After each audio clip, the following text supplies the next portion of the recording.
एक आलिम ए दीन जब एक शहर से गुजरा तो वहाँ उसने एक अजीब मंजर देखा जिसने आलिम साहब को हैरत में डाल दिया। उसने देखा कि एक लोहार जलती भट्टी में से सुर्ख गर्म लोहा चिमटे के बजाय अपने नंगे हाथों से निकालकर उसे हथौड़े मार रहा है और उसके हाथ जरा बराबर भी नहीं जल रहे।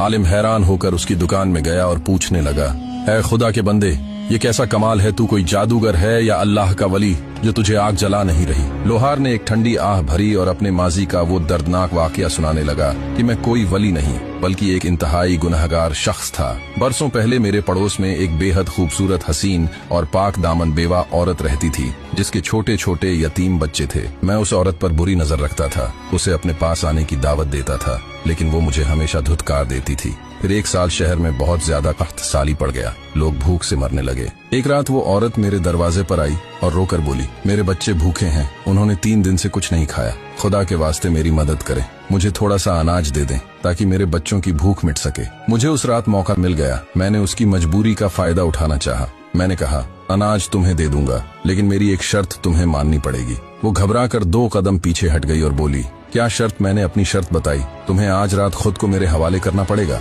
औरत ये सुनकर कांप उठी और रोती हुई वापस चली गई। 2 दिन और गुजर गए। तीसरे दिन वो फिर मेरे दरवाजे पर आई। उसकी हालत पागलों जैसी थी। उसने रोते हुए कहा, मेरे बच्चे मर रहे हैं, मैं तेरी शर्त मानने को तैयार हूँ, बस मुझे खाना दे दे। लोहार आलिम को बताने लगा। मैं उसे कमरे में ले गया और दरवाजा अंदर से लॉक कर दिया। फिर जैसे ही उसके करीब जाकर बैठा तो मैंने देखा कि उसका पूरा जिस्म कांप रहा था। वो आसमान की तरफ देखकर रो रही थी। मैंने पूछा, अब क्यों कांप रही हो? दरवाजा तो लॉक है, हमें यहाँ कोई नहीं देख रहा। फिर उसने जो जवाब दिया ना, उस जवाब ने मुझे हिलाकर रख दिया। वो आसमान की तरफ हाथ की उंगली उठाकर बोली, घर का दरवाजा बंद करके लोगों की नजरों से तो छुप गए, लेकिन जो ऊपर आसमानों पे बैठा देख रहा है उसकी आंखें कैसे बंद करोगे? वो हमें देख रहा है। उसके इस जुमले ने मेरे अंदर के इंसान को जगा दिया। खुदा के खौफ से मेरा पूरा जिस्म कांपने लगा। मैं फौरन पीछे हट गया और दौड़कर घर में जितना भी अनाज पड़ा था सारा लाकर उसके आगे रखा और रोकर कहा, मुझे माफ कर दे, तूने मुझे जहन्नुम की आग से बचा लिया। ये अनाज ले जा, जाकर अपने बच्चों को खिला। फिर उस औरत ने अपना दुपट्टा आसमान की तरफ उठाया